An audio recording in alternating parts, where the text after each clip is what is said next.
It's a pretty eclectic background with security and energy studies and demography and manufacturing. I see a lot of things from a lot of angles, and I get in a lot of trouble in a lot of places. One of the things I'm going to do today is to put Kern County into context and California into context and compare it to places like Texas, the United States, and the rest of the world. The point of this is not to piss off all you Californians. That's just a side bonus. The point is to make sure that you understand what is in motion, so at least you're not blindsided by what's coming. So with that, I promised the end of the world. This is how we used to trade with each other. We traded ammunition. If you saw something that you thought you needed, you didn't trade for it, you went out and you took it. You colonized it. You expanded into empire. And those empires clashed over everything. Those clashes ultimately turned into World War II, which brought the entire imperial system crashing down. It was then left to the last men standing, the Americans, to figure out what's next. We imposed a new global system on our allies, where we did a trade. You can export whatever you want to our market, the only one to survive the war. You will be protected by our military. You will have access to the global oceans, which we will patrol so that you can go out, buy any product, ship it home, metabolize it into a finished good, and then re-export it safely. In exchange, we just ask that you be on our side against the Soviets.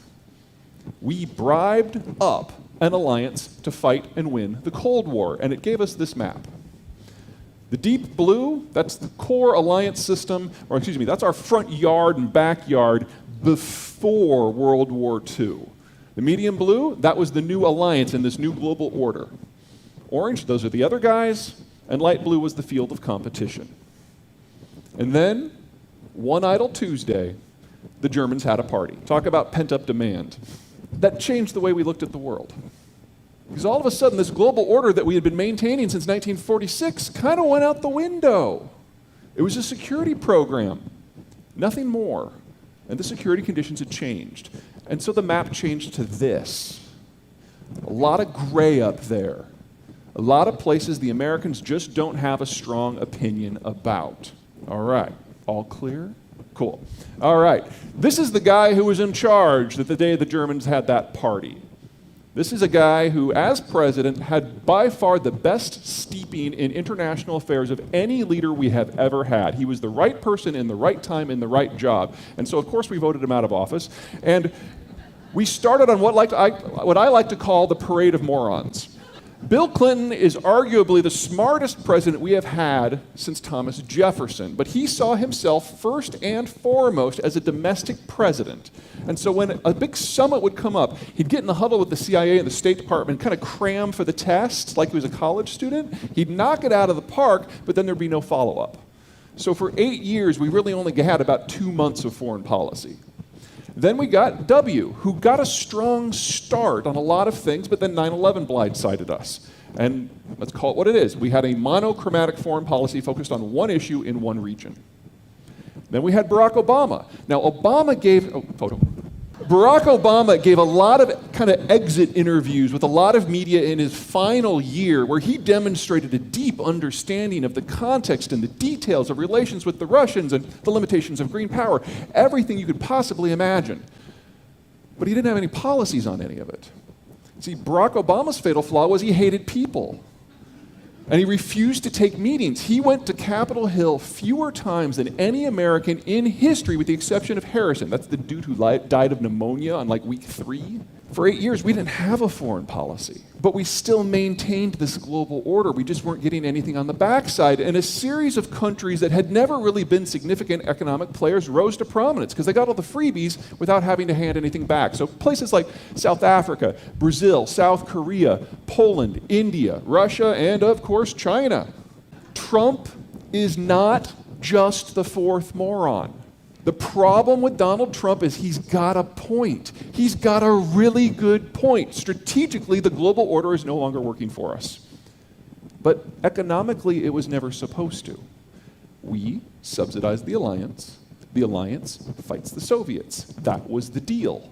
Which means that when the global order goes away, it doesn't hit our economic system because that was the bribe. So there's a number of reasons, a couple dozen, why the United States is actually going to just coast through this next period in history pretty well. I'm going to talk about just a few as they apply to Kern County. First of all, GDP.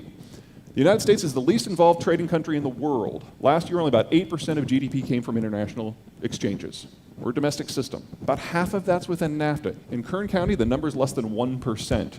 You guys live in the interior of a large populated state. Everything that you do is absorbed locally. So problems for you? None.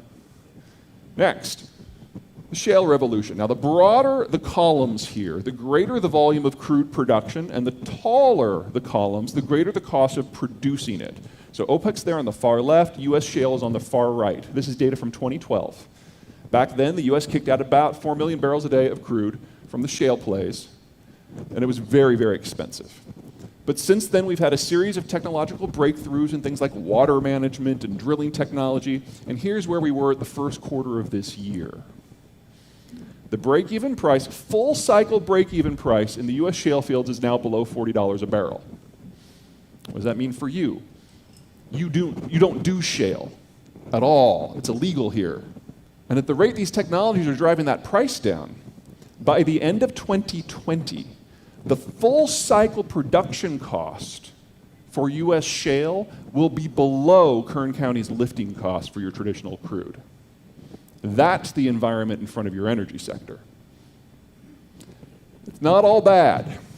These are where all the good shale plays are in the world. The deep red ones are the ones we actually have decent geological data on. There are 5 that are currently not being tapped that are economically viable with today's technology that already have the infrastructure, the capital, and the staffing in place. You are one of the 5. The Monterey Shale is probably the 3rd best shale play in this country. And because the North Dakotans and the Texans and the Pennsylvanians have already done the heavy technological lifting, as soon as laws change here, it's going to be a gold rush. Give you an idea of how big it can get. The Permian Basin in West Texas, this year alone, is going to add more new production than double your current output. And it's probably going to do it again next year. The math has changed. Your energy production in terms of conventional is the cleanest in the country. Shale's cleaner.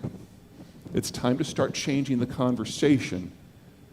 There is a way that you can have lower emissions and use less water, have less inputs. It just doesn't use conventional crude. Let's talk green energy. This is a solar map. If your goal is to actually generate usable power and reduce carbon emissions, you have to be in the red zone. That's the only place where the seasonality is sufficiently narrow and the sun is intensely bright enough where you can even try it. Obviously, you're in that zone. Here's the same thing for wind. Again, it has to be in the red. You guys are in there in red. It's just it's a really small footprint in East Kern. Let's combine these into a single map.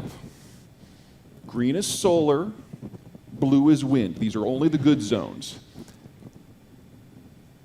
Fun fact, it's worse than this, because this assumes the climate doesn't get in the way.